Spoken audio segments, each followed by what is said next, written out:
Hi guys, welcome back to once again. And इस video में हम बात करेंगे CABG के बारे में, कोरोनरी आर्टरी बाईपास ग्राफ्ट के बारे में। तो ये ओपन हार्ट सर्जरी होती है जो कि CAD की कंडीशन रहती है, कोरोनरी आर्टरी डिसीज की कंडीशन रहती है, उसको यहाँ पे ट्रीट करने के लिए ये सर्जरी परफॉर्म करते हैं। यहाँ पे जो कोरोनरी आर्टरी रहती है वो हमारे हार्ट हृदय को खून सप्लाई करने का काम करती है। तो इसमें जब ऐसे फैटी मटेरियल जमा होता है जिसको बोलते हैं प्लेक, तो उसकी वजह से क्या रहता है कि ये आर्टरी ऐसे नैरोइंग बन जाना, उनका ऐसे नैरोइंग बन जाता है और उस ऐसे संकीर्ण बन जाती है और उसकी वजह से जो हृदय का मसल है, हार्ट मसल्स रहते हैं, उनको प्रॉपर तरीके से जो सप्लाई होना चाहिए खून का वो नहीं मिलता। तो इसको बोलते हैं यहाँ पे कोरोनरी आर्टरी डिसीज। तो यहाँ पे जो फैटी मटेरियल होता है वो खून की नलियों के दीवार में ऐसे चिपक जाता है। इस कंडीशन को बोलते हैं यहाँ पे एथेरोस्क्लेरोसिस। की वजह से क्या रहता है कि जो हार्ट है उसको खून अच्छे से नहीं मिलता और उसकी वजह से हार्ट अटैक, मायोकार्डियल इंफेक्शन का कंडीशन रह सकता है। तो यहाँ पे कोरोनरी आर्टरी बाईपास ग्राफ्ट रहता है, बाईपास सर्जरी रहती है। इसमें क्या रहता है कि नैरो हुई खून की नलियों को रिप्लेस करते हैं यहाँ पे हेल्दी जो अच्छी है खून की नलियां उनसे।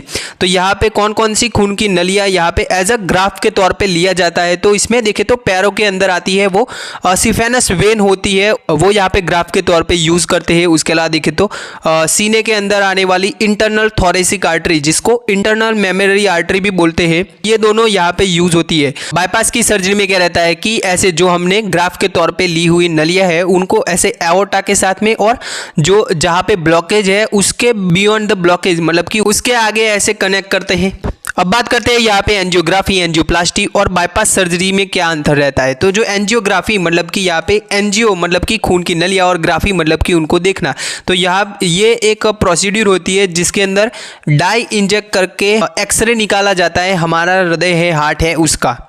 जहाँ पे कैथेटर है वो हमारी हाथ की जो रेडियल आर्टरी रहती है और जो पैर की फीमोरल आर्टरी रहती है उससे डालते हैं। दूसरा रहता है यहाँ पे एंजियोप्लास्टी, एंजियो मतलब कि खून की नलियाँ और प्लास्टी मतलब कि उसको फिक्स करना। तो यहाँ पे क्या रहता है कि तो यहाँ पे एक छोटा सा ऐसे बलून जैसा कैथेटर है वो हृदय की नलियों के अंदर डालते हैं। तो इसमें क्या रहता है कि जो बलून वाला हिस्सा है उसको ऐसे फुलाते हैं, इन्फ्लेट करते हैं और उससे जो नैरोइंग हिस्सा होता है वो ऐसे चौड़ा बन जाता है, ऐसे वाइड बन जाता है। तो इसको बोलते हैं यहाँ पे एंजियोप्लास्टी। एंजियोप्लास्टी है उसके दो प्रकार रहते हैं, एक होता है बलून एंजियोप्लास्टी जो हमने देखा वो, और दूसरा रहता है यहाँ पे स्टंट एंजियोप्लास्टी, जहाँ पे क्या रहता है कि ऐसे स्टंट रख देते हैं बाद में, जो ऐसे इन्फ्लेट करने के बाद में ऐसे स्टंट रख देते हैं। एंजियोप्लास्टी की कंडीशन को यहाँ पे PTCI, परक्यूटेनियस ट्रांसलुमिनर कोरोनरी एंजियोप्लास्टी भी बोलते हैं। यहाँ देखें तो इसको PCI, परक्यूटेनियस कोरोनरी इंटरवेंशन भी बोलते हैं।